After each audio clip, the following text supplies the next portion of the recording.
Salut tout le monde, savez-vous qu'il est proposé de taxer la possession de chiens et de chats? Il y a en tout cas des rumeurs qui en parlent, mais ça ne serait qu'une rumeur. Cependant, je suis tombé sur un article qui m'a particulièrement ulcéré sur ce sujet. Le lien est dans la description, s'il existe encore. Un monsieur Jean-Marc Proust qui glorifie l'idée de taxer les propriétaires de chiens et de chats. Une très bonne idée d'après lui. On n'a plus le droit d'avoir des chiens et des chats maintenant. Il faut payer des impôts supplémentaires. La nourriture pour chiens et chats, les vétos, les vaccins et tout ça, c'est pas donné, hein. Mais d'après ce Proust, les chiens et chats sont des nuisibles. Tout charmants qu'ils soient, ils sont en effet des prédateurs, d'autant plus efficaces qu'ils sont nombreux et protégés, devenant de faits nuisibles. C'est particulièrement vrai des chats vivant dans les villes, et d'une manière générale, s'il n'est pas à lui seul loin de là, responsable de l'effondrement de la biodiversité, le chat y contribue en s'attaquant à des espèces parfois menacées. Son instinct de chasseur ne fait pas le tri. Oui, les chats sont des chasseurs, qui tuent des oiseaux, errent dans les rues, font des dégâts et prolifèrent de manière incontrôlée. Mais mon chat à moi et le chien que j'avais avant, mais ils y étaient pour rien. Ils erraient pas dans les rues, ils copulaient pas à droite à gauche. Le problème, ce sont les animaux errants et les propriétaires négligents. Pour ne pas dire des abrutis qui s'en occupent pas, ne les éduquent pas et parfois qui les abandonnent. Mais c'est à eux qu'il faut s'en prendre, pas aux honnêtes gens qui aiment leurs animaux et qui s'en occupent. Qui a vécu à proximité d'une maison dont le toutou aboie sans cesse ou a marché dans une merde de chiens? Non, ça ne porte pas bonheur, c'est de quoi je parle. Mais encore une fois, les gens n'ont pas laissé leurs chiens faire leurs besoins n'importe où.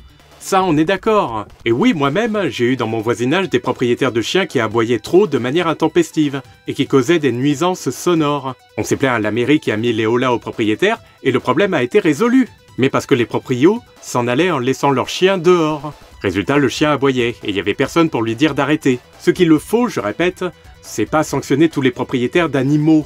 C'est donner des amendes à ceux qui laissent leurs chiens dehors, sans surveillance. Ceux qui laissent leurs chiens faire leurs besoins là où ils ne devraient pas le faire. Qui a vu sa promenade en forêt devenir source d'angoisse à cause d'une meute pourchassant un chevreuil? On est déjà convaincu. Ah bah bien sûr, maintenant il s'en prend aux chasseurs. Déjà la chasse, il y a une saison pour ça. Et les terrains de chasse sont signalés. Donc si vous supportez pas les chiens de chasse, c'est aussi à vous de les éviter et de ne pas vous balader en forêt en saison et en terrain de chasse. Sur un terrain de chasse, ce sont les coups de fusil qu'il faut craindre, hein, pas les chiens. C'est pas aux chasseurs d'être pénalisés et de se soumettre à vos caprices là, monsieur Proust là. C'est à vous de vous adapter à la société et à apprendre le vivre ensemble. Pas à tout le monde de se plier à vos exigences, parce que vous avez la haine envers les animaux.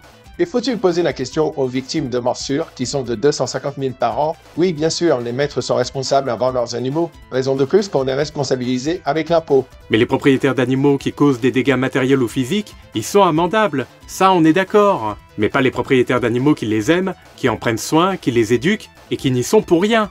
Mon chien à moi, il n'a jamais mordu, hein. Sauf une andouille qui s'est permis d'entrer dans notre terrain sans permission, comme si c'était un moulin.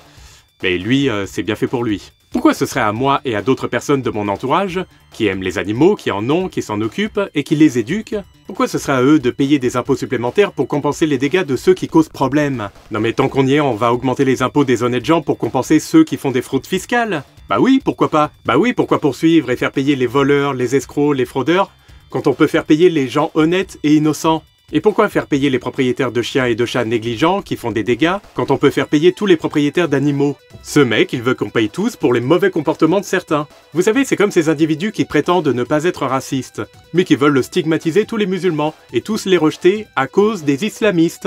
Mais ce mec, il fait pareil, il fait de la propagande contre les chiens et les chats en décrivant le problème que posent les propriétaires négligents, et il en profite pour cracher son venin sur tous les propriétaires d'animaux, et estime qu'ils doivent tous payer pour la négligence de certains. Et la population qui grandit et qui fait qu'on produit de plus en plus de plastique, qu'on pollue de plus en plus avec nos voitures, qu'on doit dépenser de l'argent dans les écoles, les éducateurs, les aides sociales, etc. Et tous ceux qui font des enfants n'importe comment et qui les négligent, et qui deviennent du coup parfois des voyous, qui coûtent de l'argent, en police, en réparation, en frais de justice, en prison et tout ça. On devrait taxer les enfants aussi alors, si on suit la logique de ce mec.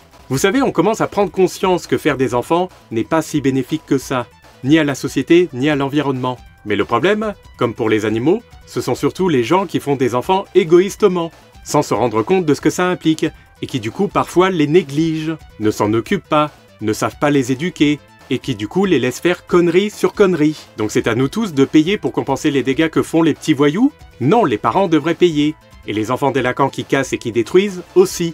Travaux d'intérêt généraux, stages de citoyenneté, des sanctions plus sévères. Les stages de citoyenneté existent déjà, mais on devrait quand même renforcer les sanctions. Tout comme les propriétaires d'animaux, le problème ne sont pas les animaux, mais ceux qui négligent leurs animaux, et quand ces derniers font des dégâts. Un taux d'impôt sur rien de l'or pour la majeure partie des propriétaires d'animaux domestiques. De fait, le business des animaux domestiques est un signe qui ne trompe pas. Leurs propriétaires sont capables d'engloutir des sommes faramineuses en consultation vétérinaire ou de comportementalistes canins, etc.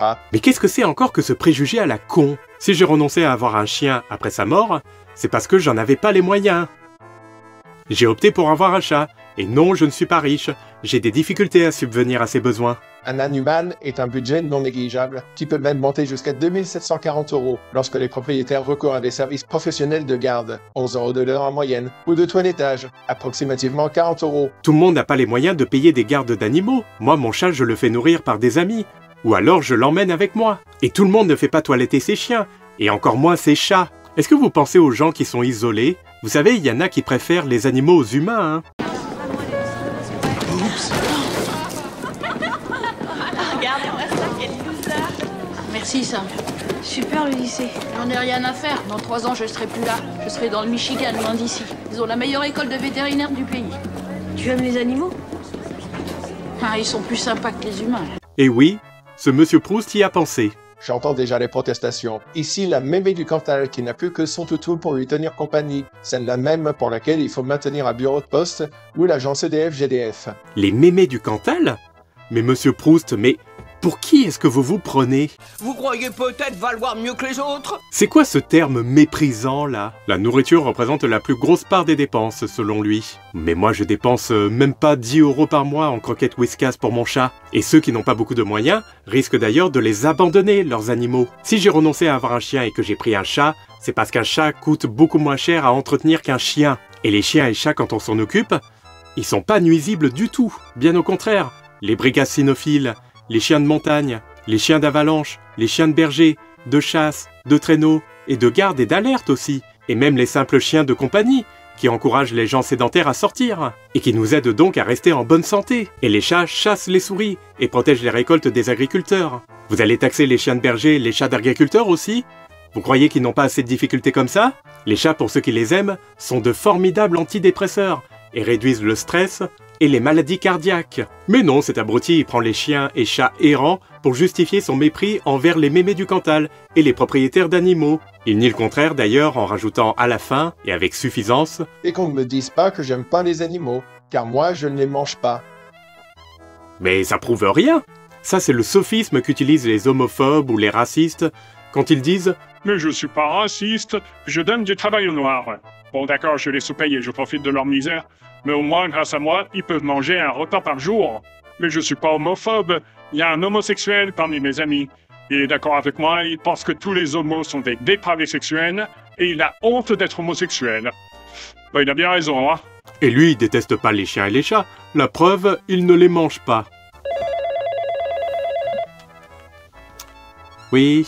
Il parlait d'aimer les animaux car ils ne mangent pas de viande de bœuf, je crois. Ah oui, donc, il compare l'amour que l'on peut éprouver envers les chiens et les chats à l'amour envers des vaches. Et ça dit aimer les animaux. Les vaches ne sont pas fidèles et affectueuses comme peuvent l'être les chiens et les chats. Sans compter qu'il faut énormément de place pour une vache. Et en plus, beaucoup d'individus qui deviennent végétaliens, ils ne le font pas du tout par amour pour les vaches. Ils le font aussi parce que la viande coûte cher, parce qu'elle est déconseillée par certains nutritionnistes. Et ils le font aussi, parfois pour des raisons écologiques, et parfois aussi religieuses. Je le dis franchement à l'auteur de cet article infâme, empli de suffisance et de mépris, si t'as la haine envers la société, envers les politiques, et si t'as des problèmes avec des animaux errants ou mal éduqués, c'est sûrement pas sur les gens comme moi et sur nos animaux sur lesquels il faut passer tes nerfs. Hein. Nous, on les aime, nos animaux, on s'en occupe. Prends-toi-en au vrai problème, au lieu de cracher ton venin sur les gens et sur les animaux qui n'y sont pour rien. C'est à toi d'apprendre à respecter ceux qui ont des animaux, pas à eux de s'écraser devant toi. Et pas au mémé du Cantal de se faire mépriser pour satisfaire ta petite personne. Non mais ce mec, il va finir écrasé par le poids de son propre ego, hein. Et on voit bien aussi le somme qu'il a envers les politiques, quand on voit les sarcasmes à la fin de son article aussi. Non mais ce mec est juste un rageux qui veut passer ses nerfs sur les gens qu'il n'aime pas.